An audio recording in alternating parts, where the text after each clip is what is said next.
दोस्तों, स्वागत है आपका हमारे चैनल पर। आज हम बात करेंगे अमेरिका, इजराइल और ईरान की लड़ाई से भारत को होने वाले नुकसान के ऊपर। एक तरफ अमेरिका और इजराइल, दूसरी तरफ ईरान। इस बड़ी लड़ाई में संपूर्ण विश्व का नुकसान ही है। विश्व तृतीय विश्व युद्ध के मुहाने पर खड़ा है। चारों तरफ से घिर जाने के बाद ईरान ने उस सबसे बड़े ब्रह्मास्त्र का इस्तेमाल कर लिया है, और वो ब्रह्मास्त्र है स्ट्रेट ऑफ हॉर्मुज।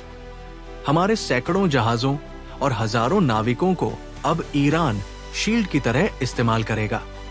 ये जलमार्ग ईरान के उत्तर में और ओमान के दक्षिण में स्थित है, जो लगभग 167 किलोमीटर लंबा और सबसे संकुचित हिस्से में 33 किलोमीटर चौड़ा है। दुनिया का 20% तेल और भारत का 50% से अधिक कच्चा तेल, करीब 25 से 27 लाख बैरल प्रतिदिन इसी से गुजरता है। ऑफिशियली तो ईरान ने भारत के खिलाफ कुछ नहीं बोला है, पर ईरान ने स्ट्रेट ऑफ हॉर्मुज से किसी भी जहाज को जाने पर रोक लगाई है, और अगर कोई जहाज इस रास्ते जाता है तो ईरान की सेना उसको टारगेट करेगी। क्या इसे भारत के लिए भी बंद किया गया है? सिर्फ रूस और चीन के लिए खोला गया है। क्या ये सच है? भारत ने जो न्यूट्रल स्टैंड लिया था, क्या उसकी कीमत भारत चुका रहा है? ओमान की खाड़ी में भारत के बिहार के कैप्टन आशीष और राजस्थान के दिलीप सिन्हा की मौत हुई। वो क्या केवल हादसा थी, या फिर इसमें ईरान शामिल था? मतलब ये हुआ कि अगर आप हमारे लिए स्टैंड नहीं लेंगे तो फिर हम आपके साथ भी वही करेंगे जो हम दुनिया में बाकी देशों के साथ कर रहे हैं। ऐसा ईरान ने भारत को समझाया, ऐसा लग रहा है। या फिर ये कहानी अलग है। ये रास्ता जो बंद हुआ है वो सिर्फ अमेरिका, इजराइल और यूरोप के जहाजों के लिए बंद है। मुद्दा तो ये है, क्या डोनाल्ड ट्रंप की ईरान को मिटाने के चक्कर की कीमत एक आम भारतीय को अपनी जेब और किचन के बजट से चुकानी पड़ेगी? Strait of Hormuz, Strait of Hormuz Bharat के लिए भी बेहद महत्वपूर्ण है। ये फारस की खाड़ी को ओमान की खाड़ी से जोड़ता है, और भारत का बड़ा हिस्सा तेल आयात इसी रास्ते से होता है। आपको बता दें कि भारत अपनी 85% से अधिक तेल जरूरत आयात करता है, जिसमें खाड़ी देशों, इराक, सऊदी अरब आदि का बड़ा योगदान है। अगर ये बंद होता है तो पेट्रोल डीजल महंगे होंगे, महंगाई बढ़ेगी और अर्थव्यवस्था पर दबाव पड़ेगा। स्ट्रेट ऑफ हॉर्मुज का रास्ता क्या बला है और क्यों गर्दन कहते हैं इसे? समझने के लिए आपको इसके नक्शे को देखना होगा।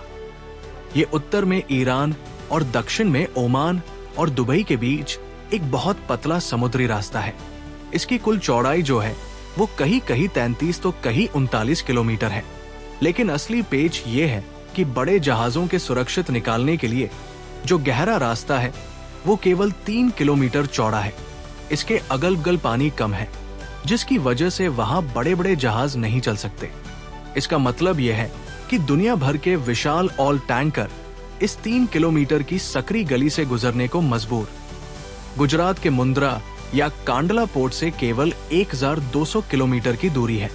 इसकी ताकत यह है कि दुनिया का 20 से 30% कच्चा तेल और 20% रसोई गैस जो है वो इसी संकरी नोक के रास्ते से होकर निकलता।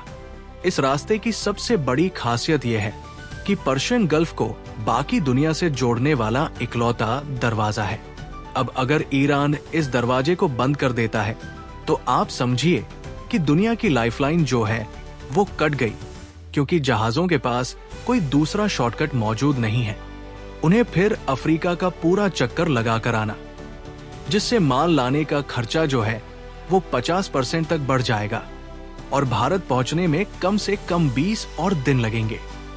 भारत के लिए रास्ता उसकी धड़कन है, क्योंकि हम अपनी तेल की जरूरतों का 60% और रसोई गैस का 80% हिस्सा इसी रास्ते से इराक, सऊदी अरब, कतर और कुवैत से मंगवाते हैं। स्ट्रेट ऑफ हॉर्मुज का रास्ता सिर्फ चीन और रूस के लिए खुला है, और बाकी दुनिया को ईरान ने तबाह होने के लिए छोड़ दिया है। ये बहुत बड़ा सवाल है कि क्या ईरान ने दुनिया को 2 हिस्सों में बांट दिया? क्योंकि खबरें आई कि स्ट्रेट ऑफ हॉर्मुज का समंदर सिर्फ ईरान ने अपने खास दोस्तों चीन और रूस के लिए खुला छोड़ दिया है। ये उन 2 दोस्तों के लिए इनाम है जिन्होंने मुश्किल समय में ईरान का साथ दिया। लेकिन सवाल यह है कि क्या अमेरिका और यूरोप इस दबाव के आगे घुटने टेक देंगे, या ये माने कि इसके चलते थर्ड वर्ल्ड वॉर की शुरुआत होगी।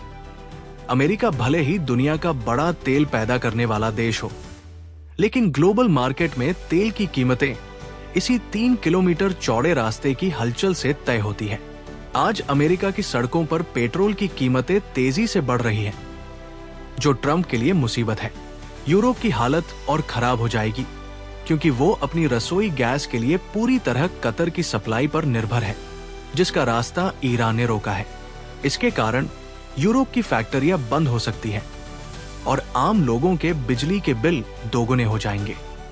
इजराइल के लिए भी ये लड़ाई अब जीने मरने की वजह बन जाएगी, क्योंकि ईरान ने समंदर के रास्ते बंद करने के साथ साथ मिसाइलों से घेराबंदी भी शुरू कर दी है। हालांकि कुछ मीडिया रिपोर्ट्स भी कह रही है कि ईरान ने रास्ता केवल अमेरिका, इजराइल और यूरोपीय देशों के लिए बंद किया है। इस युद्ध का खामियाजा हमें आपको भी अपनी जेब से चुकाना पड़ेगा। वैसे भी आने वाले समय में हमारी आपकी जेब पर असर पड़ने वाला है, क्योंकि सिर्फ तेल ही नहीं, भारत के लाखों लोग भी इन देशों में काम करते हैं। उनका घर, उनका पैसा भी इसी रास्ते की शांति पर टिका है। स्टेट ऑफ होर्मुज लाखों भारतीयों की कमाई और खेती का भी जरिया है।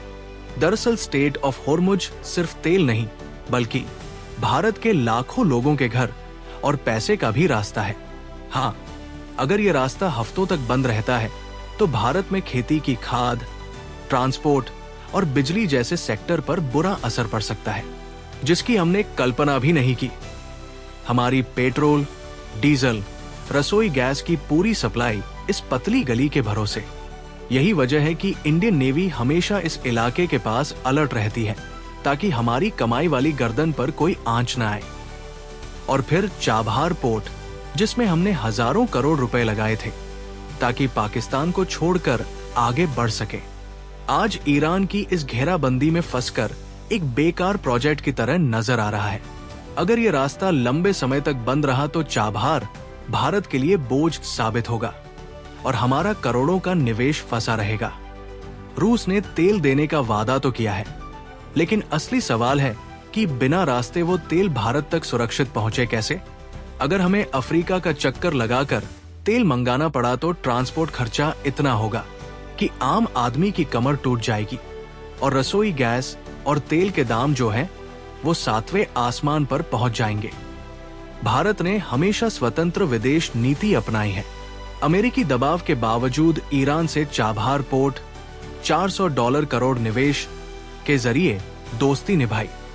अब होर्मुज संकट में असली टेस्ट, मोदी पुतिन की गहरी दोस्ती, तेल supply guarantee, 2030 trade road map रूस को भारत का संकटमोचक बना सकती है। अमेरिका ईरान युद्ध के बीच पश्चिम एशिया के समुद्री इलाकों में काम कर रहे करीब 23,000 भारतीय नाविकों की सुरक्षा को लेकर चिंता बढ़ गई है। उनकी जान खतरे में है। पिछले एक हफ्ते में भारतीय जहाजों या भारतीय क्रू वाले जहाजों पर कई हमले हुए हैं। 3 भारतीय नाविकों की मौत भी हो चुकी है। समुद्री सुरक्षा एजेंसियों के अनुसार पूरे इलाके में हालात बेहद तनावपूर्ण है, खासकर होर्मुज स्ट्रेट, फारस की खाड़ी और ओमान की खाड़ी को अब उच्च जोखिम वाले समुद्री क्षेत्र घोषित कर दिया गया है। ताजा रिपोर्ट के मुताबिक इन इलाकों में इस समय 36 भारतीय झंडे वाले जहाज मौजूद है। 24 जहाज होर्मुज स्ट्रेट के पास में, 12 जहाज उसके पूर्वी हिस्से में, अदन की खाड़ी में भी 3 जहाज फंसे हुए। भारतीय नाविक संगठन फेडरेशन सीमैन यूनियन के महासचिव मनोज यादव ने सरकार से मांग की है, युद्ध क्षेत्र में फंसे नाविकों को भारतीय नौसेना की सुरक्षा दी जाए। विदेश मंत्रालय और नौसेना मिलकर इन्हें सुरक्षित स्थान पर निकालने की व्यवस्था करें। 45 लाख मुआवजे की मांग। यूनियन ने यह भी मांग की है कि अगर किसी भारतीय नाविक की इस युद्ध क्षेत्र में मृत्यु होती है तो उसके परिवार को कम से कम 45 लाख रुपए का मुआवजा दिया जाए।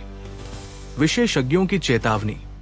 कई भारतीय नाविक ईरान के बंदरगाहों और फारस की खाड़ी के आसपास के इलाकों में फंसे हुए हैं। लगातार हो रहे हमलों के कारण वहां से निकलना मुश्किल हो गया है। अगर पश्चिम एशिया में युद्ध लंबा खिंचता है तो समुद्री व्यापार और वहां काम कर रहे हजारों भारतीय नाविकों की सुरक्षा एक बड़ा संकट बन सकती है। सरकार के सामने चुनौती। ऐसे में सरकार के सामने जल्द फैसला लेने की बड़ी चुनौती खड़ी हो गई है। क्या ये रिश्ता ईरान को मनाएगा और बंद रास्ते खोलेगा? समय जवाब देगा। और यही सवाल है, क्या रूस का तेल और ईरान की पुरानी दोस्ती हमारे काम आएगी, या फिर ट्रंप और ईरान की इस लड़ाई में भारत का एक अनचाहा नुकसान हो जाएगा? इसको लेकर आप क्या सोचते हैं? प्लीज कमेंट करके बताएं कि आपको क्या लगता है कि आगे क्या होगा। क्या अमेरिका और इजराइल मिलकर ईरान को पूरी तरह बर्बाद कर देंगे, या ईरान कुछ उलटफेर करके दिखाएगा? भारत के न्यूट्रल रवैये को देखकर भी क्या ईरान भारत से अपनी दोस्ती निभाएगा? ताजा स्टेटस के लिए हमारे चैनल को सब्सक्राइब कर लें ताकि हमारी एनालिसिस वीडियोज आप तक पहुंच सके।